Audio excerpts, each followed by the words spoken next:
Well, hello, everyone, and welcome to Get Focused with Focus Consulting Group. I'm Liz Severance, partner at Focus, and I am joined by my esteemed colleague and partner, Keith Robinson, managing partner at Focus. And cannot believe it is already the end of March and the end of first quarter. And you know what that means.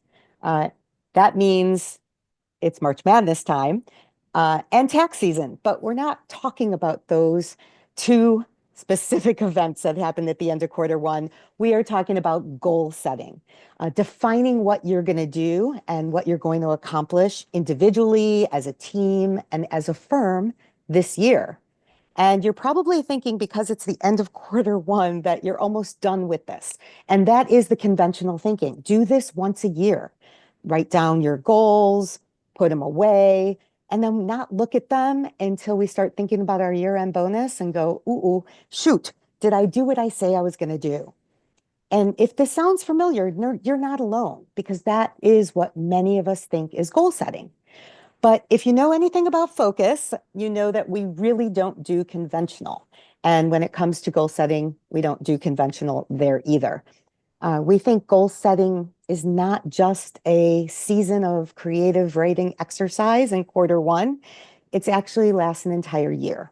And Keith is going to share with us why that is and why it isn't as overwhelming as it sounds. Hi, Keith. Hey Liz, glad to be here. Yeah, it's one of the favorite things to talk about this time of year is goal setting or the thing you really want to avoid. So, as you think about your career doing goal setting, it's safe to say you've managed many of these processes. So, what are some of the big changes you've noticed over the past few years, especially with goal setting? Yeah, there have been some for sure. And I believe it was Winston Churchill who said, never let a crisis go to waste. And that actually applies to goal setting and changes over the past several years, because there's really been a greater appreciation developed around the apprenticeship model in the investment industry. Well, how does that tie into what Winston Churchill said? Well, it really ties in because Churchill's quote about a crisis was really around what happened after the pandemic, and everybody sort of went home on a Monday or a Friday and never came back. And what we've learned is that this is an apprenticeship industry. And so, frankly, if you want to learn at the feet of the master, you have to be sitting at the feet of the master. And that's really what apprenticeship is all about. So it's been an ongoing struggle over the past few years. Getting the autonomy balance right really matters in terms of not just goal setting, but developing your talent. So setting goals for development only work if you have the resources available every day to develop. So we really need to make sure that not only is those who are being developed and have a goal of development in the office at the feet of the master, well, the masters have to be there too. So it's not just a do as I say, not as I do. In our industry, it's increasingly hard to do this remotely, and therefore a balance needs to be struck, right? The balance between autonomy and development, two very important factors in the industry. Never underestimate the power of the collision factor, right? Those hallway meetings that help us reach our development goals. And development is only one kind of goal setting. So that's certainly something that's changed. I think something else has changed quite a bit is an increasingly competitive and complex environment. We see all sorts of rationalization in boutique asset management firms and small wealth management firms, private equities involved, bigger fish gobbling up smaller fish, and so on. And so what we recognize is at one point, this industry was an industry of opportunistic grazers. We just sort of went where the food was. But the reality is, it's not that simple anymore because the food is far less plentiful and we have to be planful about how we do it, which means that goal setting tied to strategy becomes more and more important in a tough marketplace. And that's really where we are. We're in a tough market environment. So how we think about goals, not just development goals, but also execution goals matters. And then probably the third thing I think is, and one of the most important, especially as we bring new generations into the industry and we develop those generations, is that achievement matters. And that's both extrinsic achievement, compensation, and intrinsic achievement, developing my career, developing my passion. You know, and you would do a lot of this data collection, right? Since you run our data practice, rewards data is compelling around what people want. And what people really want is they want to be developed. Yes, they want to get paid, no question. But when we talk about rewards, extrinsic and intrinsic, what we learn is that junior colleagues want to be developed. They want to create that career path, which brings us right back to sitting at the feet of the master, right? That apprenticeship model. And development is the number one gap in most firms. So if we want to create a satisfying work experience, we need to create an environment such that we have goals around developing our junior talent, goals around developing talent into managers and leaders, because it's the only way we're going to achieve. So it's not just about the money anymore. Probably that third thing we've learned is it really is about the sheer satisfaction of getting smarter and getting faster and getting better. Yeah, it's interesting. You mentioned that we're no longer an industry of opportunistic grazers, right? And we really have to be thoughtful and planful around how we're going to really succeed and perform in this day and age. So, when you think about strategy, what role does strategy play in goal setting for people? Yeah, it's critical. And when we see firms struggling, it's usually because things are disconnected, right? So strategy and culture, the two pillars that really drive your firm's mission and vision, are disconnected from goal setting and everything we do day in and day out. And you think, well, that doesn't make any sense. But the reality is, because we've been an industry of opportunistic grazing, and now we've got to get more planful and specific, strategy plays an ever increasing role in how we want to manage goal setting. So I look at the two pillars, strategy and culture, as things that should inform goal setting. We want to create that line of sight between where we're going and what we do every single day. And that's really what the goal setting process is about, is it's a dynamic process. You mentioned in your opening remarks, it's not a static process. It's not something we do once a quarter at the beginning of the year and put it away. It's something that is a living and breathing document. And that is a big shift in the way goal setting has been done over the years. So we want to be sure that we're looking for an exercise whereby the goals relate to the culture, which is defining the way we work, and the goals relate to the strategy, which is defining what we need to execute in any given year. Yeah, it's interesting because when you mentioned that we do data and we do a lot of data, one of the things that people really want to be is connected to the strategy. And goal setting really allows for them to feel that connection to the strategy on a day-to-day basis. So when you think about setting those goals and you think about how you're tying that to strategy and culture, are there different types of goals that people should be considering as they're thinking about developing themselves and connecting that to strategy? Absolutely. And of course, being my partner, you're familiar with the rule of three. So I like to do things in threes. And I would say, in my experience, there have been really three types of goals that we really want to focus on. Execution goals. So, an execution goal are the things that I will do as an individual to help us move closer to our strategy, to what we're trying to accomplish, and to stay close to our culture. So, not blow our culture up. That would be the execution goals. There's development goals, the goals that I want as a professional to have every single year that get me smarter, better, faster. So, they help me develop, they help me grow, they help me improve. And then the third goal are team goals, those things that our team needs to focus on that are going to help us successfully drive the firm's strategy.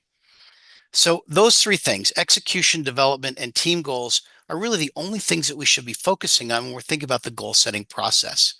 And we want to be very, very careful that we don't over engineer it. You know, we love complexity in our industry, but I would say the simpler the better. Simple is elegant, and elegant can get it done. Yeah, so when you think about being simple, right, and elegant, what are some of those biggest mistakes other than over engineering the process that people make when they're goal setting? Yeah, we see a lot of them. And the first one is, frankly, we're having this conversation now in March, and one of the biggest mistakes that we see often is we get really, really excited about the goal setting process and we get really ready to go. And then the year gets away from us and we're setting goals in, the latter part of the year. So we've already missed a quarter of the year. So we would say start early and start often. So make sure you're always reviewing that. But one of the big mistakes that we see, um, organizations make is it kind of goes back to this quote, the road to hell is paved with good intentions. So we have great discussions about goals and great discussions about strategy, but we never actually put pen to paper and write it down and publish it. We're going to come back to publishing goals as a strategy for achieving them in a moment. But when we think about it, it really is something that, because they're evergreen, because they're things that will shift and change, make sure you write them down and make sure everybody understands kind of what you're up to. So that's one mistake, is that people don't do that. Another mistake is that we create these annual goals and we think we're done, right? And they go in the upper drawer of our desk, and we never really look at them again until Q4, November-ish Q4, when it's bonus season and we're trying to remember what we were supposed to have done. We go, oh my gosh, I never actually did that because life got away from us.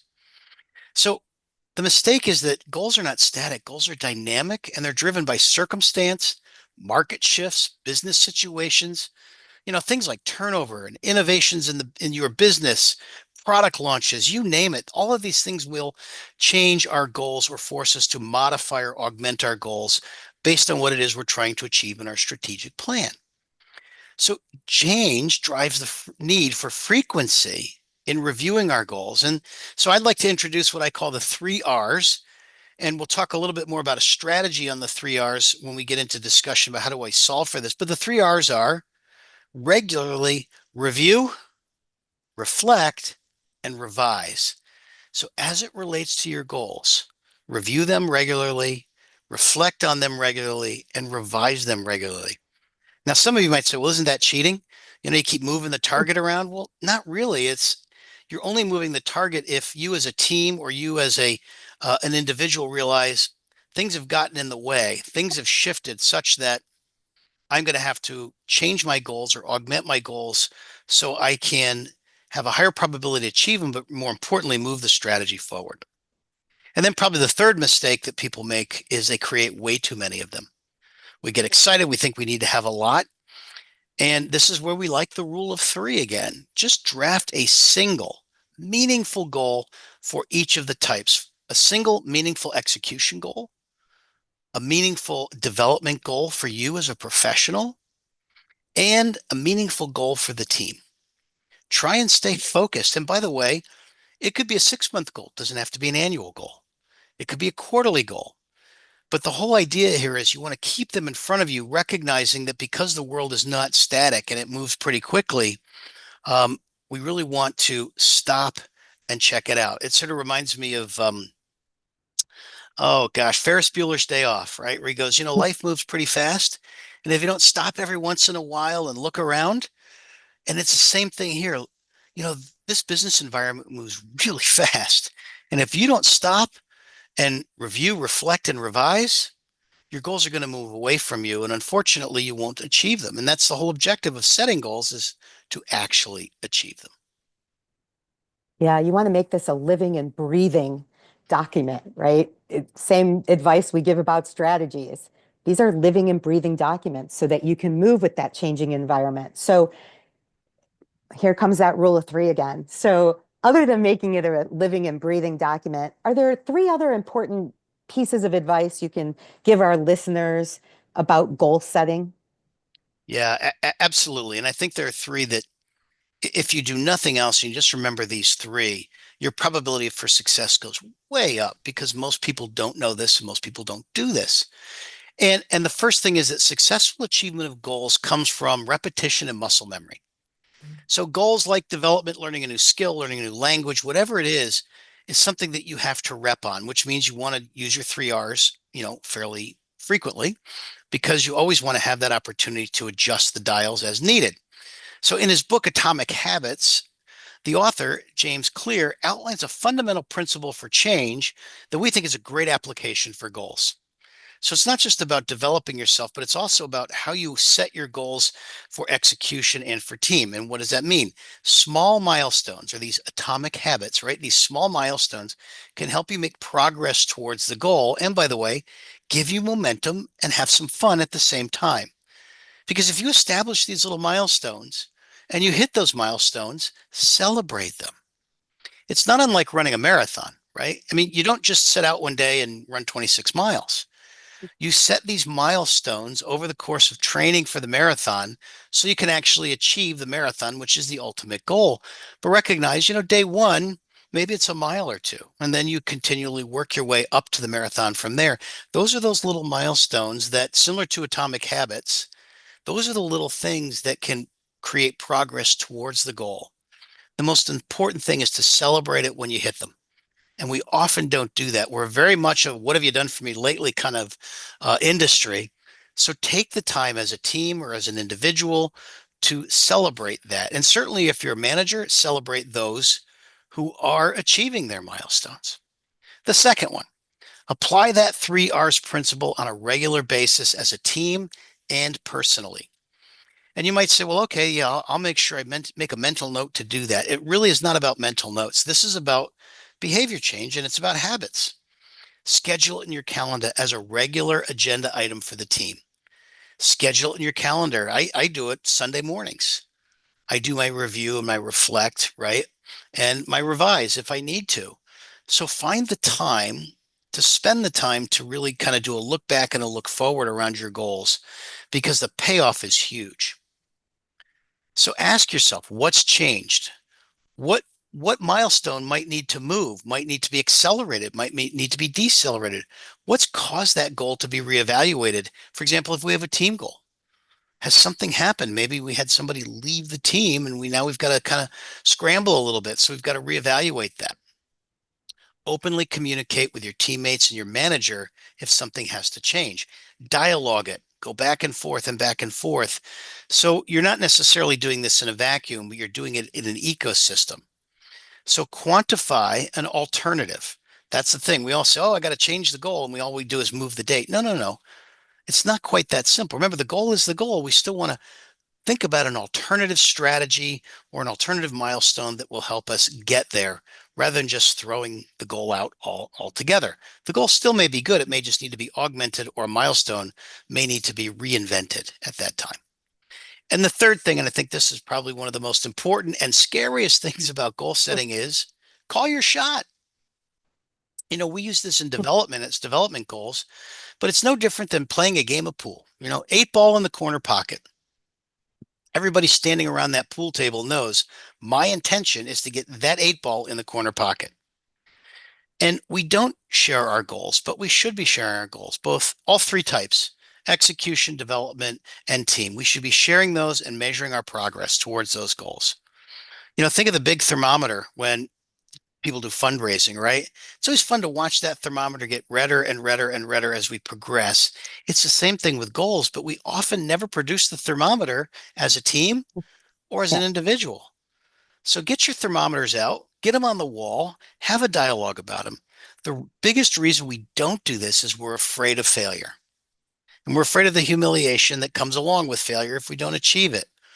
Well, the reality is, if the goals are public, your development goals, your team goals, your individual goals, if they're public, now the pressure is on. And so we will play on the balls of our feet simply because we don't want to let our team down. So we push a little harder. But more importantly, we create a support community that can help us by providing us feedback, providing us alternatives. All of these secrets to success embrace progress over perfection. And that's important because we're an organization, or we're an industry rather, that is all about perfection, right? But it really isn't about that. We want to progress towards our goal. Frankly, perfection's boring. Progress is exciting, right? Being imperfect is interesting, creates a little bit more synapses firing in the brain, right? So we like a technique called right spotting. If you're in an ecosystem, if you're on a team and you've got goals and somebody does something that they said they were working on, they do it right, appreciate them for that. That's another milestone. It's another step towards progress. But we often are critical versus appreciative. And that technique of right spotting is powerful because just like celebrating milestones, we're celebrating the journey, not just the destination. And often we just don't do that. Yeah, really struck me when you said, don't do this in a vacuum. It takes a village, right, to raise good individual contributors, good managers, and good leaders. And being able to for everyone to understand what people's goals are, what the team goals are, what the firm goals are, really gets everybody rowing in the right direction and in the same direction, right? Even though our goals may be a little bit different as individuals and teams. So I think that's really great advice. And you gave us a lot of good things to think about as we continue to think about goal setting. If you've already put those away, pick them back up, make it a living and breathing document, because it is one of those things that needs to be all year round. So thanks for joining us. Keith and I appreciate it. We hope you got some useful tidbits about goal setting, and we will see you again soon at Get Focused.